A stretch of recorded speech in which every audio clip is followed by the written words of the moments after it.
Hi everyone, welcome back to another fun episode of Photoshop tutorial. There are many tips and tricks in this tutorial which will be helpful for you. So let's not waste any more time, and here we go.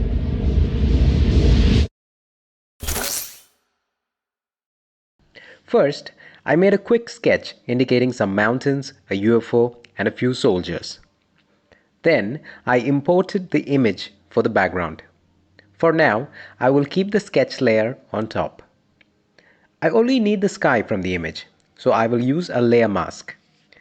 With a soft rounded brush and black as foreground color, I'm painting over the bottom parts to hide it from the canvas. Opacity of the brush should be lowered as you move up. Now, I will use these rocks for the foreground. With the lasso tool, I made a quick selection around the rock and copied it by pressing Ctrl+C. Then switch back to the working document and pressed Ctrl+V to paste the selection. Use the transform option by pressing Ctrl+T, and I resized it and moved it to the left. Then I used a layer mask to refine the edges. At this stage, it's all about finding the source images that would fit in terms of lighting and perspective. I'm repeating the same process like I did with the first rock image.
Here, I used a hue saturation adjustment layer and decreased the saturation all the way to -100. It seems okay for now. I will do the same with this image also. The ground texture from this photo looks good. I decided to use it even though it doesn't have any snow. I placed it under the rock layers and distorted it to match the perspective. A hue saturation adjustment layer will be enough to match it with the rest of the image. Alright, the background is almost set. It's time to match the colors even more and add some depth. I wanted it to be simple, so I used two layers. In the first layer, I filled a color similar to the sky and clipped it to the rock image. Then I turned down the opacity to the layer until it matches with the sky. In the second layer, I did the same, but the layer blending mode is color. I'm going to apply the same process to the whole rocks one by one. I will increase the opacity of the normal layer, which is filled with the background color in normal blending mode, as the rocks are far from the background. That way, the details will not be visible and some sort of atmospheric perspective can be achieved. Here, this part of rock is way too dark. So, I made another layer as a clipping mask. With a soft, round brush selected, I sampled color from a nearby area. Now here's a quick tip for beginners. Hold Alt key while the brush is selected and the cursor will turn to eyedropper. That way, you can sample the color without changing the brush tool.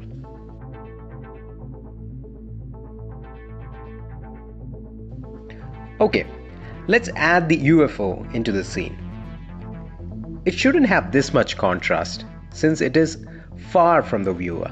So I created a curves adjustment layer and clipped it to the UFO. See the curve settings. Then I added a selective color adjustment layer to target the red and blacks individually. See, before and after. Then I created another layer and filled a neutral blue tone and reduced the opacity to 38. Now it looks like it belongs to the scene. Let's add some lights. For that, I created a hue saturation adjustment layer, checked the colorize button and increased the saturation and lightness all the way up. Then I inverted the layer mask by pressing Ctrl I and using a soft round brush. I painted those areas where I needed the lights.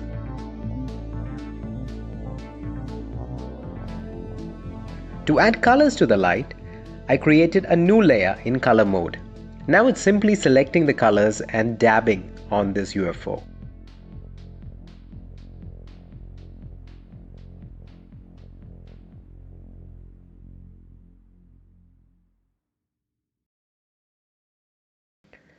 I duplicated the hue saturation layer and released the clipping mask. The layer blending mode is changed to color dodge, and then I paint in some glows.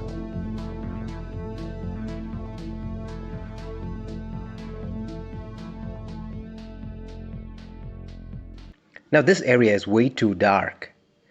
To fix that, I made another layer under the color dodge layer in soft light mode. Added it as a clipping mask to the layers below. Then I picked the sky color and with a low opacity, soft round brush I painted over it.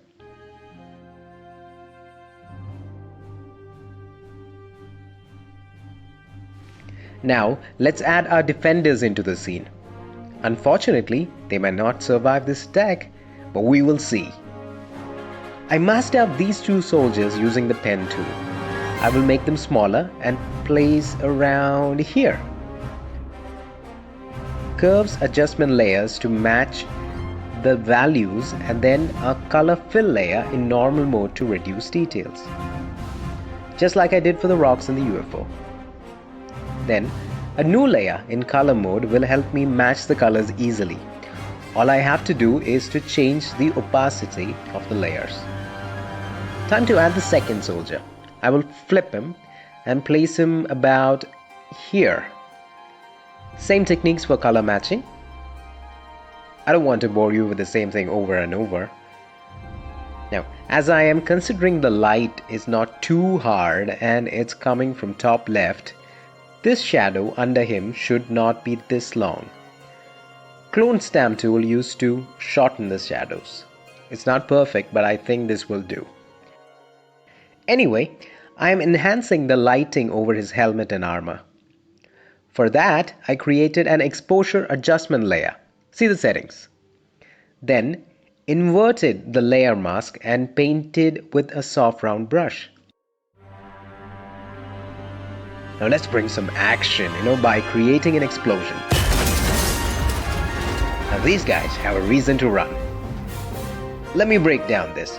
First, I imported this image and added a layer mask to clean the edges. Hue saturation adjustment layer to decrease the colors and match the smoke to the background. Level adjustment layer to adjust the black and values. All these layers are clipped to the smoke image. Then a fire image in black background set in screen blending mode. Overlapping areas are removed using a layer mask.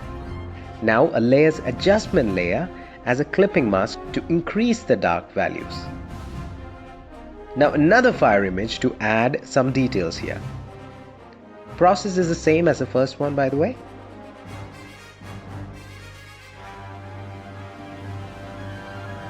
Now this explosion would cast some light over these soldiers, right? Now to do that, I blurred out a fire image and placed over the soldiers in screen blending mode as a clipping mask and positioned it just like this. Then I added a layer mask and inverted it. Then I choose a hard round brush with 100% opacity and started painting on the edges.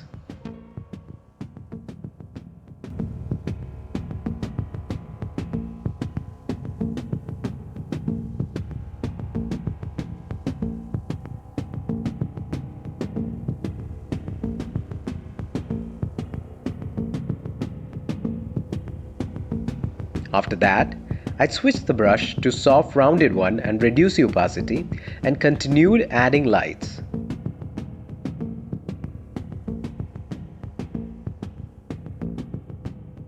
I also changed the shadows to the right side. Alright, that part seems okay. Now what would have caused that explosion? Laser beams, right? Now how do we create that? I will show you the simplest way. I choose this black background so that it is easy to show you the process. Create a path using the pen tool.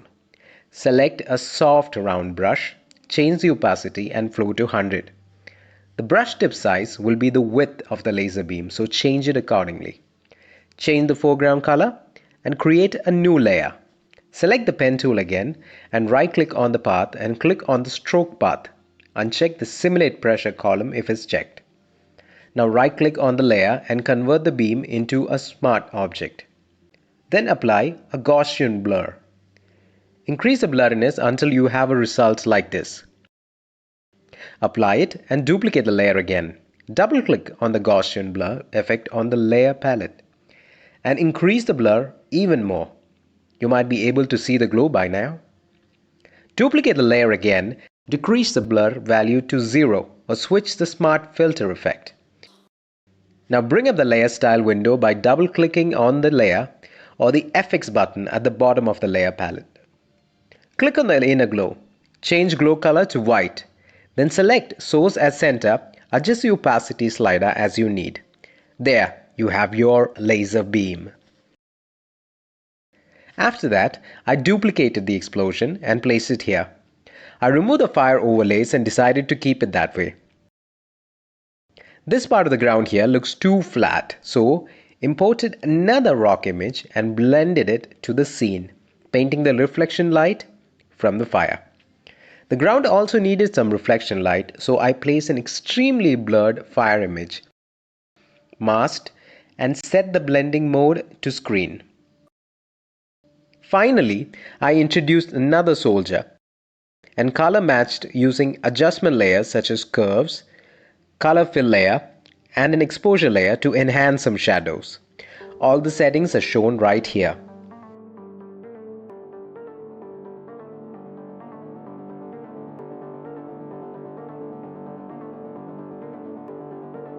After that, using the camera raw filter, I added a blue tint and reduced some temperature.